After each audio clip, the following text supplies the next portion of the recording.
നമ്മൾക്ക് എന്ത് ചെയ്യാനുള്ള ഒരു മനസ്സുണ്ടെങ്കിൽ ഏതൊരു വിഷയമല്ല എന്ന് മനസ്സിലാക്കിയ വ്യക്തിയാണ് ഞാൻ. ഇന്ന് എൻ്റെ MIT സെഷൻ്റെ 5th ഡേ ആണ്. രാവിലെ എണീറ്റ് ഫ്രഷ് ആയതിനു ശേഷം പ്രീ വർക്കൗട്ട് മീലും കഴിച്ച് വീട്ടിലെല്ലാവരോടും ടാറ്റയും പറഞ്ഞ് നേരെ അക്കാഡമി ഗ്രൗണ്ടിലേക്ക് മൂവ് ചെയ്തു. പോകുന്ന വഴിക്ക് ട്രെയിനിങ് സെഷനിലെ കാര്യങ്ങളും പാട്ടും കേട്ട് എൻജോയ് ചെയ്ത് നേരെ അക്കാഡമി റണ്ണിംഗ് ഗ്രൗണ്ടിലെത്തി. ഫ്യൂച്ചർ സോൾജേഴ്സിന് ട്രെയിനിങ് കൊടുത്തതിന് ശേഷം ഞാൻ എൻ്റെ ട്രെയിനിങ് സ്റ്റാർട്ട് ചെയ്തു. സ്റ്റാർട്ടിങ് മീഡിയം പേസ് റൺ ആയിരുന്നു ഫോളോ ചെയ്ത് 3 കിലോമീറ്റർ കംപ്ലീറ്റ് ചെയ്തു. ഇതിനുശേഷം ഷട്ടിൽ റൺ ഫോളോ ചെയ്തു. ഷട്ടിൽ റൺ ഫോളോ ചെയ്തപ്പോൾ ഇവിടെ ഞാൻ ഹഡിൽസ് സെറ്റ് ചെയ്ത് 7 മീറ്റർ ഡിസ്റ്റൻസിലായിരുന്നു. എജിലിറ്റി ഇംപ്രൂവ് സഹായിക്കുന്ന ഒരു ബെസ്റ്റ് എക്സസൈസ് ആണത്. ഞാനും എൻ്റെ പാർട്ണർ നല്ല രീതിയിൽ ടയർഡായി ഈ ഒരു ഷട്ടിൽ റൺ ഫോളോ ചെയ്തപ്പോൾ. ഇതിനുശേഷം ടയർ ജമ്പിന്റെ 3 സെറ്റ് ഫോളോ ചെയ്തു. ടയർ ജമ്പ് എന്ന് പറയുന്ന ഒരു ബെസ്റ്റ് എക്സസൈസ് ആണ് ഒരു യങ് അത്ലറ്റ്സിന് വേണ്ടിയിട്ട്. ടയറിന് പകരം ബോക്സിൽ ഈ എക്സസൈസ് ഫോളോ ചെയ്യാവുന്നതാണ്. നിങ്ങൾ തീർച്ചയായും ഫോളോ ചെയ്തിരിക്കണം. ഇതിനുശേഷം കുറച്ച് റണ്ണിങ് ഡ്രിൽസ് ഞാൻ ഫോളോ ചെയ്തു.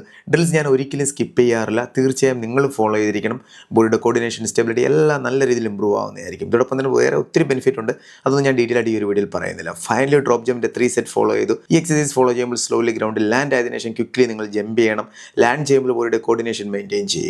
അങ്ങനെ ഇന്നത്തെ MIT സെഷൻ കംപ്ലീറ്റ് ആയി. വേറൊരു സെഷൻ നമ്മൾ ഉടനെ കാണുന്നതായിരിക്കും. Thank you so much. Jai.